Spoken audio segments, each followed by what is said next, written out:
పలమనేరు వాసులకి గంగ జాతర శుభాకాంక్షలు. ఈరోజు గంగ జాతర చాటింపు స్టార్ట్ అయింది.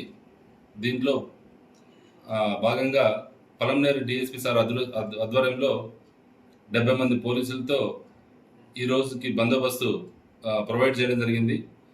ఎందుకంటే ప్రీవియస్ ఇన్సిడెంట్స్ దృష్ట్యా కొంత సీరియస్ యాక్షన్ తీసుకోవడం జరుగుతుంది. దీంట్లో భాగంగా 23 మందిని ఆల్రెడీ బైండ్ ఓవర్ చేయడం జరిగింది. ఇంతకుముందు కేసులో ఇన్వాల్వ్ అయిన వాళ్ళకు కూడా కొంత ప్రివెంటివ్ అరెస్ట్ కూడా చేయడం జరిగింది. ఇప్పుడు కొంతమంది ప్రివెంటివ్ అరెస్ట్ చేసి మా అదుపులో పెట్టుకోవడం జరిగింది.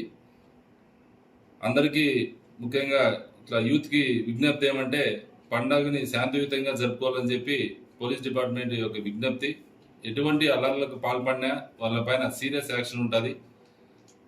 దీంట్లో మన ఎస్పీ గారు కూడా ఎటువంటి సందర్భంలో కూడా ఉపేక్షించే ఇది అవసరం లేదని చెప్పి చెప్పినాడు. కాబట్టి పోలీస్ డిపార్ట్మెంట్ తరఫున ఇట్స్ రిక్వెస్ట్ అండ్ వార్నింగ్ కూడా, ఎవరు ఎటువంటి పరిస్థితుల్లో ఈ దౌర్జన్యం కానీ గొడవలకు కానీ ఈ తాగిన సందర్భంలో కొన్ని ఇన్సిడెంట్స్ జరిగినాయి కాబట్టి పెద్దలకు కూడా వాళ్ళకి హెచ్చరించి వాళ్ళ జాగ్రత్తలో వాళ్ళు ఉంచుకోవాలని చెప్పి తెలియజేస్తున్నాం. Thank you.